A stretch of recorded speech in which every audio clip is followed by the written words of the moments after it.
Film ini diawali dengan memperlihatkan seorang pria bernama Ui Kang atau Jang Hyuk. Diketahui bahwa dia ini merupakan seorang pria yang sangat kaya raya dan mempunyai seorang istri bernama Hyun So. 그냥 자기 집에 있으라 그래. Dan di situ juga si istri meminta izin kepada sang suami untuk pergi liburan ke Pulau Jeju bersama teman arisannya. Namun karena mereka tak ingin rewel membawa anak-anak, dia pun meminta kepada sang suami untuk menjaga anak temannya beberapa minggu. 제주도 여행 같이 간 언니 있지? 이봐 이거 딱 떨어지네. Awalnya di situ dia menolak karena dia juga sama sekali tidak bisa mengurus anak. Namun karena sang istri berjanji akan memuaskannya, dia pun akhirnya menyetujui permintaan tersebut. 원없이 소개해줄게. 잘하자. 연락할게. Singkat cerita, akhirnya dia pun menjemput anak teman istrinya yang bernama Kim Yeonji, yang mana dia sendiri masih seorang pelajar dan dia juga membawa satu temannya untuk ikut nebeng bersamanya. 제 친구예요. 같이 가도 되죠? Di tengah perjalanan, di situ Kim meminta izin kepadanya untuk menginap di rumah temannya. Namun karena dia percaya, dia pun mengizinkannya dan malah memberikan sejumlah uang agar Kim bisa tinggal lebih lama. Dan sebenarnya dia juga sedikit kurang peduli, namun karena ini perintah dari sang istri, akhirnya mau tak mau dia harus menurutinya. 너 엄한 데 쏘다니지 말라고 주는 거니까 어기면. Keesokan harinya dia pun ditelepon oleh Kim yang mengatakan bahwa perutnya sedang sakit dan memintanya untuk menjemput. Awalnya dia tak mau, namun karena ini titipan dari istrinya, dia pun harus bertanggung jawab dan langsung menjemputnya di suatu tempat. Dan ketika dia tiba di situ, Kim justru terlihat baik-baik saja dan malah sedang berpacaran dengan seorang pria. Kesal karena dia sudah dibohongi, dia pun mengajaknya untuk pulang. Namun Kim justru tidak mendengarkannya dan malah asik dengan ponselnya. Dan Kim juga menyarankan untuk kembali pulang ke rumahnya saja sendirian. Jelas hal itu membuatnya sangat kesal karena dia menganggap bahwa Kim telah mempermainkannya. 가세요. 너 진짜 가. Dan saat dia akan pergi, di situ dia melihat Kim yang sedang menghampiri para lelaki yang ada di sana. Melihat hal itu, dia pun takut kenapa-napa, untuk kemudian dia pun langsung menghampirinya. Dan ternyata uang kemarin yang diberikannya terlebih dahulu diberikan sebuah pelacak agar dia mengetahui kemana Kim akan pergi. Dan ketika sampai di sebuah bar, ternyata tempat tersebut merupakan tempat yang sering dilakukan transaksi penjualan wanita. Dan Kim rupanya akan dijual oleh temannya sendiri dengan dalih untuk pekerjaan sampingannya. Sedangkan si pria yang tadi ternyata merupakan temannya Kim yang berperan sebagai wanita mucikari bernama Sung Yoon, di mana dia sendiri merupakan agen atau tempat penampungan para gadis remaja untuk dijual kepada pelanggannya. 정도 얘기했으면 알아들었을 법도 한데. 처음이니까 200. 아나 때문에 많이 받아. 방법까지 알려주면서 너 여기 데려온다. Dan ketika mereka sedang berbincang, tak lama datanglah Kang yang langsung menghampiri mereka untuk membawa Kim. Namun kedatangannya tidak disambut baik oleh mereka dan justru mereka malah menantangnya untuk berkelahi. Sehingga dari sinilah kita akan mengetahui betapa hebat dan jagonya Kang ketika dia mampu mengalahkan mereka dengan mudah. 언니가 이 정도 얘기했으면 알아들었을 법도 한데. Tak cukup sampai di situ, kehebatannya pun kembali diperlihatkan ketika Sung Yoon menancapkan sebuah pisau. Dia tidak merasa kesakitan sedikit pun. Keesokan harinya, Kim yang sangat penasaran kepadanya, dia pun lantas bertanya tentang apa pekerjaannya dan yang lainnya. 그래서 몇 살인데요?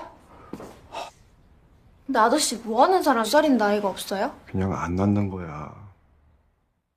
Malam pun tiba ketika dia sedang berjalan bersama Kim. Tak lama dia dihampiri oleh seorang polisi yang menjelaskan tentang adanya pembunuhan di tempat bar kemarin, di mana banyak beberapa anak remaja yang tewas akibat pembunuhan tersebut. Dan karena dia sering berjalan di tempat ini, Pak Polisi pun menanyakan kepadanya apakah dia mengenal atau mengetahui tentang orang-orang yang telah melakukan pembunuhan ini. 실례가 많았습니다. 조심히 가십시오. 수고하세요. Keesokan harinya dia pun kembali dihampiri oleh polisi tadi karena dia mencurigainya bahwa dialah orang yang telah melakukan kejahatan ini.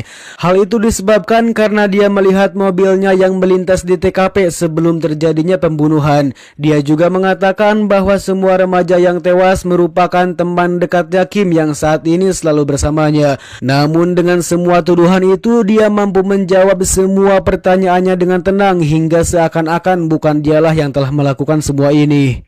제 차만 거길 지나간 건 아닐 텐데요. 예?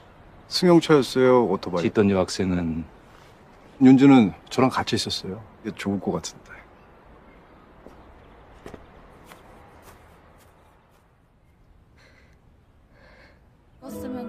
정처 없이 텅 빈 놈이 무엇인지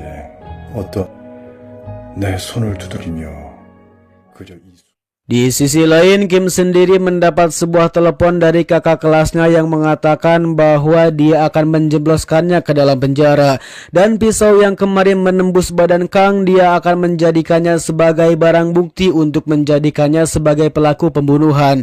Selain itu, dia juga mengatakan bahwa ada pelanggan yang sangat tertarik dengan Kim dan dia juga meminta kepada Kang untuk menyerahkan Kim kepadanya. Dan jika tidak, maka dia akan menyerahkan pisau itu kepada polisi dan akan mengusut kasus ini agar Kang menjadi tersangka.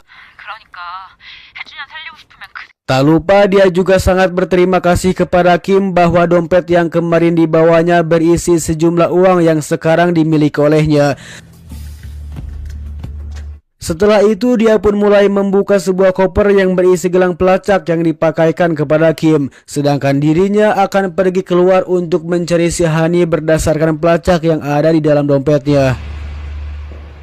Singkat cerita, ketika dia sampai di tempatnya, betapa terkejutnya mereka semua ketika melihat Kang yang tiba-tiba sudah ada di sana. Melihat hal itu, sang ketua pun langsung menyuruh semua anak buahnya untuk menghajar Kang saat itu juga. Dan setelah menghabisi anak buahnya, dia pun meminta kepada sang ketua untuk menyerahkan pisau tersebut kepadanya. Sedangkan si ketua yang merasa bahwa dia bukanlah orang yang sembarangan, akhirnya dia pun memberikan pisau tersebut. Namun tiba-tiba, setelah mereka berdua pergi ke belakang, dia pun langsung mengejarnya, namun dia dicegah oleh seorang pria misterius yang langsung menembaknya. Sehingga di sana terjadilah aksi baku hantam yang cukup sengit, di mana Kang hampir saja tak berdaya menghadapinya.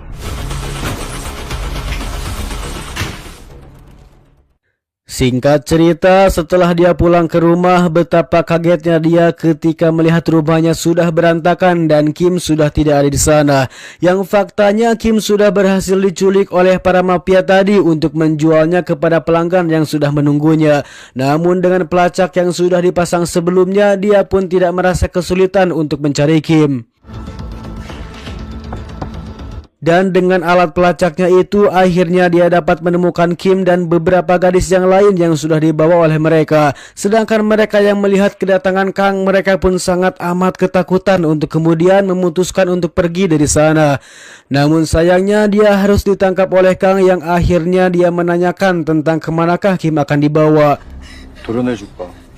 Setelah itu dia pun langsung menjelaskan semuanya, dimulai dengan hotel para gadis yang akan dijual, termasuk tentang alasan kenapa dia ikut terlibat dalam bisnis ini.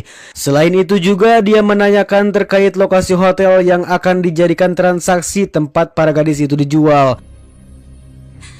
얼마나 위험한 건지 알아? 변태 그녀는 지명한 새끼가. Awalnya dia tidak menjawab, namun setelah dia memberikan sedikit ancaman dengan menusuk pahanya, akhirnya dia pun terpaksa mengatakan hotel yang dimaksud. 경찰 오면 Dan beberapa saat ketika dia sudah pergi, di situ dia bertemu kembali dengan si detektif di tempat kejadian perkara, di mana Kang sedikit terkejut ketika melihat gadis yang diinterogasinya tadi sudah terbujur kaku tak bernyawa. Yang faktanya pihak mafia sudah membunuhnya setelah Kang pergi agar dia tidak memberikan keterangan lebih lanjut dalam bisnis ini. Singkat cerita, kini dia pun sampai di sebuah hotel yang sebelumnya telah diberitahukan oleh si Henny, yang mana saat dia tiba di sana, beliau langsung disambut oleh beberapa preman yang sudah siap untuk menghajarnya. Dan dari sinilah kita bisa melihat betapa kuat dan tangguhnya dia tatkala dia mampu menghabisi mereka semua dengan tenang.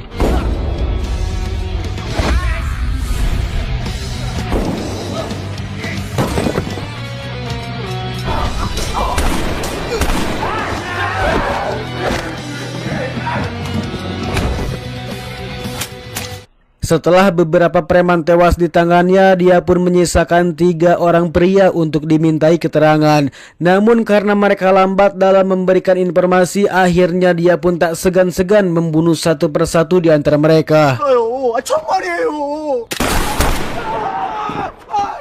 Hingga tersisalah 1 orang di mana Kang terus menanyakan informasinya, namun karena dia sama sekali tidak tahu, dia pun langsung menembaknya saat itu juga.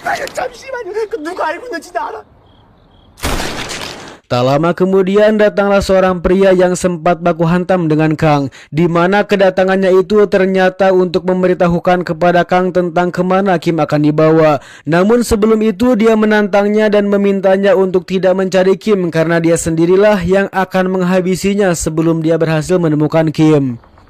동해양, 화물, 네가 찾는 그게 어딨는지. 네가 죽으면 못 찾아. Dan pada akhirnya dia pun membawanya ke dalam kamar hotel untuk bertarung di sana. Namun jelas semua pemeran utama dalam sebuah film tidak akan pernah mati, yang justru dia pun mengikat orang tersebut dan menariknya turun dari lantai 7. Sementara itu, si detektif yang kebetulan sudah ada di sana, dia pun menodongkan senjatanya kepada Kang, namun Kang dapat dengan mudah membalikannya. Kemudian dia meminta kepada si detektif untuk pergi ke sebuah pelabuhan tempat Kim akan dikirim ke Rusia.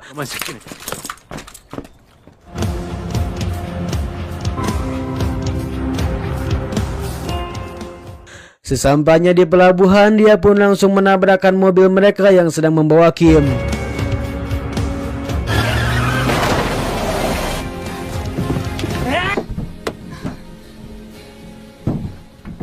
Setelah itu dia pun langsung mencari tahu tentang siapa dalang di balik penculikan Kim. Namun karena dia tidak menjawab, dia pun memutuskan untuk langsung membunuhnya di tempat itu juga. Dan sedikit informasi, karena faktanya si detektif ini merupakan seorang polisi yang sangat korup. Sedangkan Kang yang sudah mengetahui hal itu, dia pun memintanya untuk membereskan semua kekacauan ini dan menghapus namanya dari keterlibatan kasus ini. Dan sebagai jaminannya, dia tidak akan memberitahu siapapun atas uang suap dan hubungannya dengan para mafia.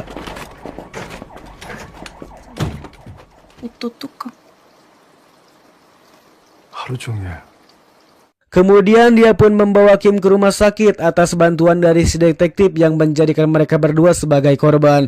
Yang mana dia juga masih penasaran tentang bagaimana Kang bisa mengetahui jika dirinya mendapat uang suap dan terlibat dengan para mafia. Dia pun menjawab bahwa ketika dia jatuh di hotel di sana, dia melihat mayat si perempuan di dalam bagasi mobilnya. Yang jelas pastinya itu dilakukan atas perintah dari si mafia agar mereka bisa menghilangkan barang bukti. 도착했어? 현장. 원하는 게 얼마야?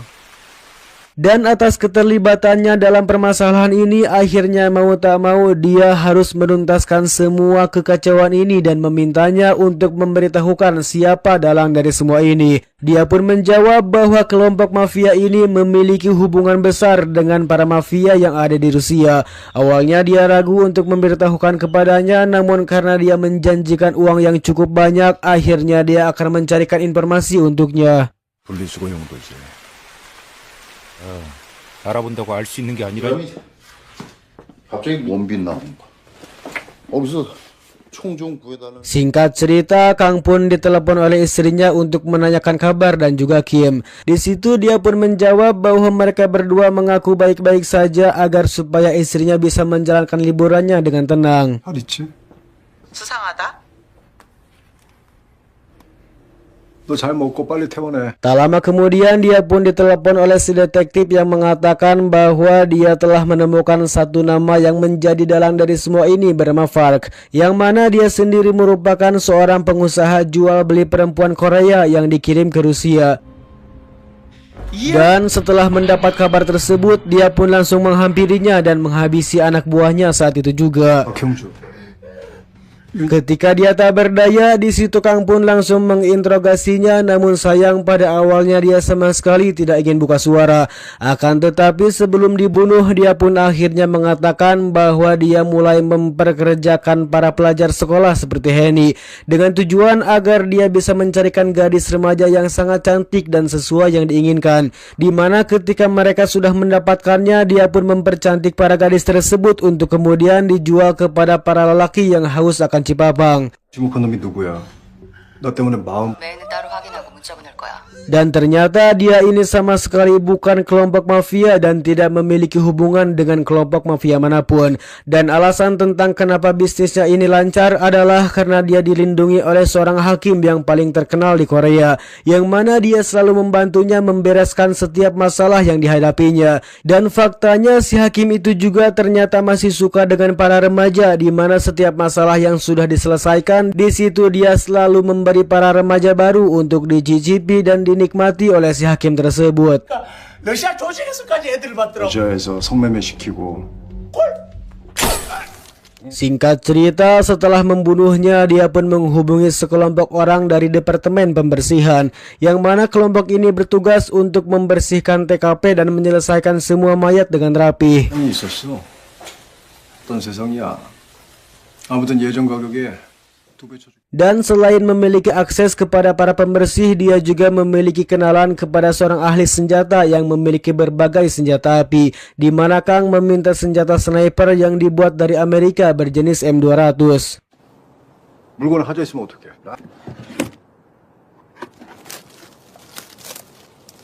건마스터만 30년이라면서. Singkat cerita, si detektif pun kembali memberikan informasi terkait si hakim yang sedang dia cari, yang mana si hakim tersebut ternyata merupakan kepala kejaksaan yang memiliki keluarga yang cukup berpengaruh di pemerintahan. Dan tanpa membuang waktu, dia pun langsung mendatangi ke rumahnya dan menembak semua penjaga yang menjaga kediamannya.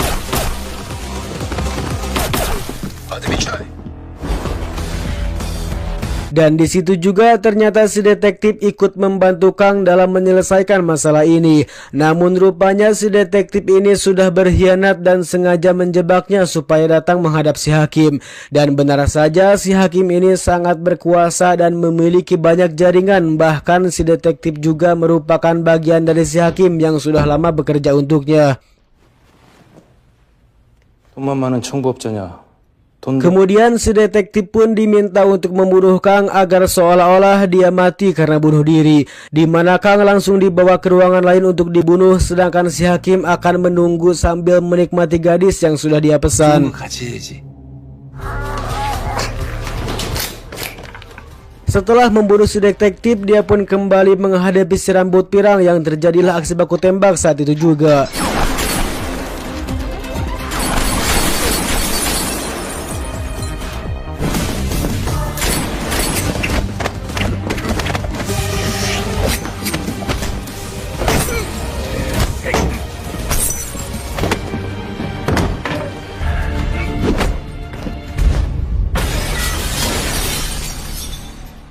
Singkat cerita, setelah semua anak buahnya tewas, dia pun memberikan penawaran dengan sejumlah uang dan perlindungan serta kekuasaan.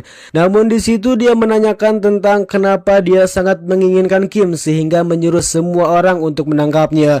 Dia pun menjawab bahwa dirinya sudah lama menginginkan Kim dan membongkingnya langsung dari ibunya sendiri. Yang ternyata ibunya si Kim ini bukanlah ibu kandung asli, melainkan ibu angkatnya yang memiliki profesi sebagai seorang gremo. 이래서 돼지 엄마는 내 이영사랑